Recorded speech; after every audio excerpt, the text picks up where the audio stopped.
Anda sedang mendengarkan Sayaga Hipnoterapi Podcast bersama Tuntun Widianti, episode 3.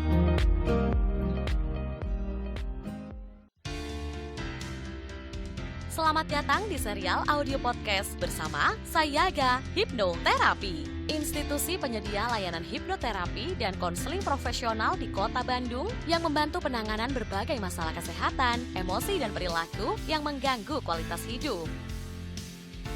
Berpijak pada nasihat luhur, eling, waspada, Sayaga, serial audio podcast Sayaga Hipnoterapi hadir untuk membantu Anda menata kehidupan yang berkualitas secara fisik, mental, emosional, dan spiritual dengan sikap yang lebih berkesadaran, lebih berwaspada, dan lebih bersiaga. Banyak beredar tentang informasi seputar hipnoterapi di kalangan masyarakat, namun tidak semua informasi yang beredar itu benar adanya. Seringkali informasi yang beredar di masyarakat adalah informasi yang keliru, sehingga menyebabkan sebagian masyarakat menjadi enggan dan takut untuk mendapatkan manfaat dari keilmuan ini. Nah, berikut ini saya akan menyampaikan beberapa mitos dan fakta seputar hipnoterapi yang perlu kawargian ketahui.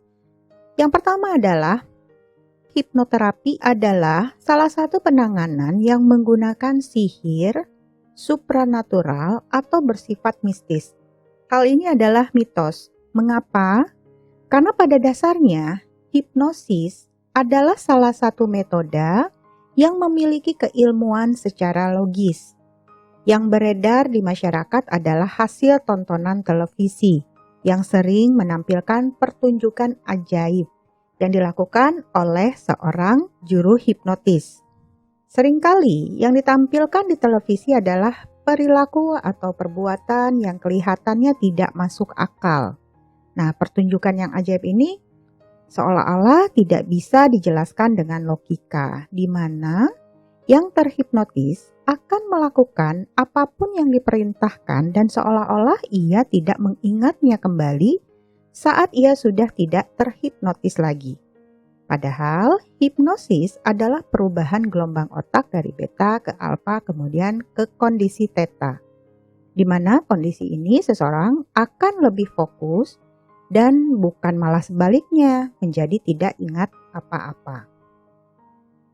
Yang kedua, hipnosis adalah relaksasi. Seringkali seseorang tampak nyaman saat berada dalam kondisi hipnosis, sehingga banyak yang beranggapan bahwa hipnosis adalah relaksasi.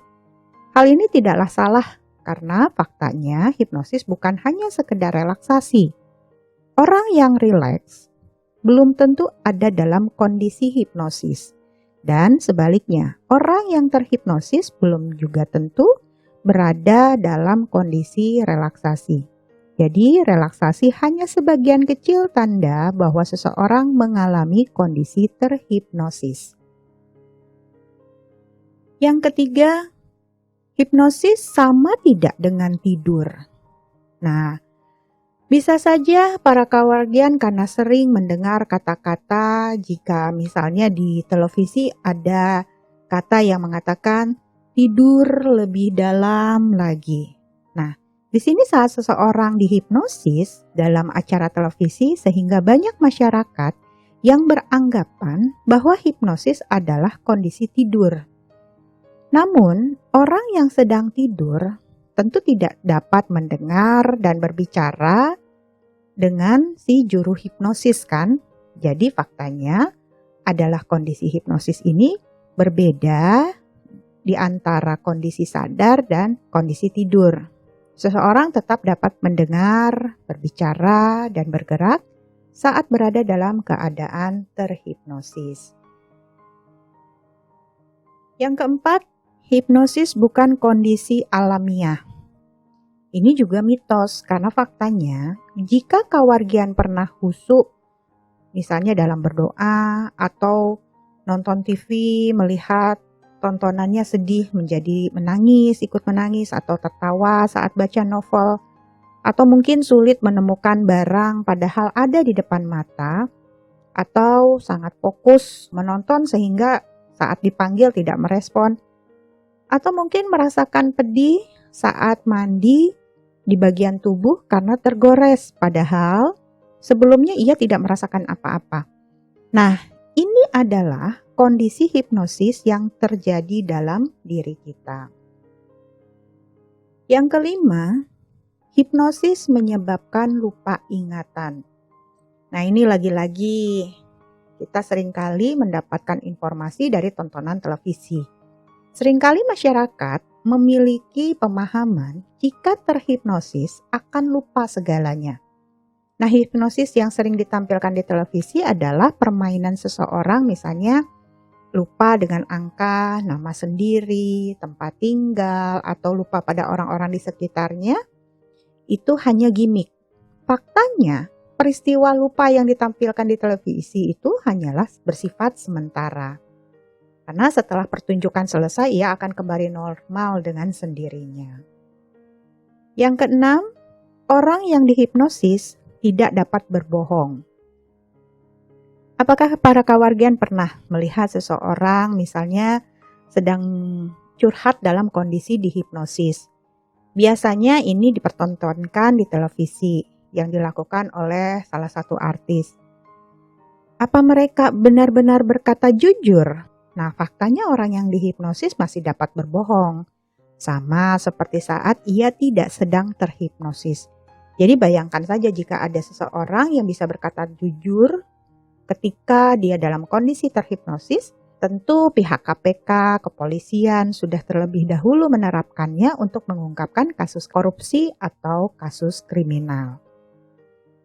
Yang ketujuh, orang yang dihipnosis tidak bisa bangun kalau tidak dibangunkan. Salah satu klien saya ada yang bertanya, "Bu, apakah nanti ketika saya dihipnosis, kondisi saya akan tetap terjebak di dalam kondisi tersebut?"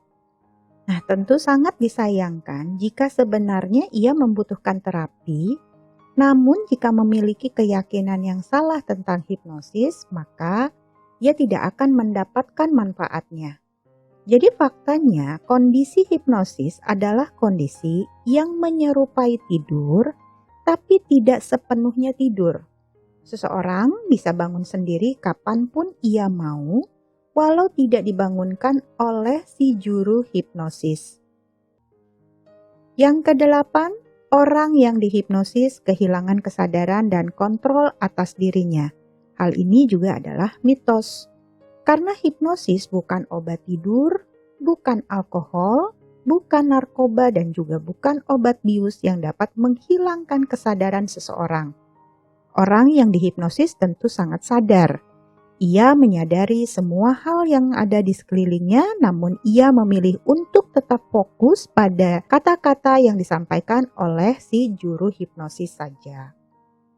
Yang kesembilan, apakah hanya orang lemah dapat dihipnosis? Nah, ini juga mitos. Faktanya semua orang bisa terhipnosis kecuali jika orang tersebut memiliki hambatan dalam konsentrasi atau tidak memahami komunikasi.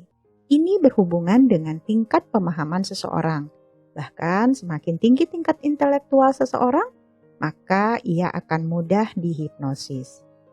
Yang terakhir, seseorang tidak bisa menolak sugesti yang diberikan jika sedang dihipnosis.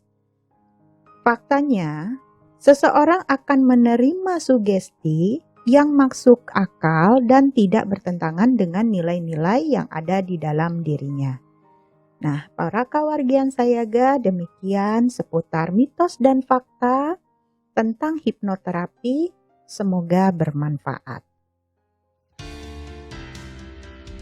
Serial audio podcast Sayaga Hipnoterapi menghadirkan inspirasi kehidupan yang diintisarikan dari berbagai keilmuan psikologi dan pengembangan diri yang juga diadaptasi dari kisah nyata para individu yang menjalani program terapi dan konseling bersama tim profesional dari Sayaga Hipnoterapi.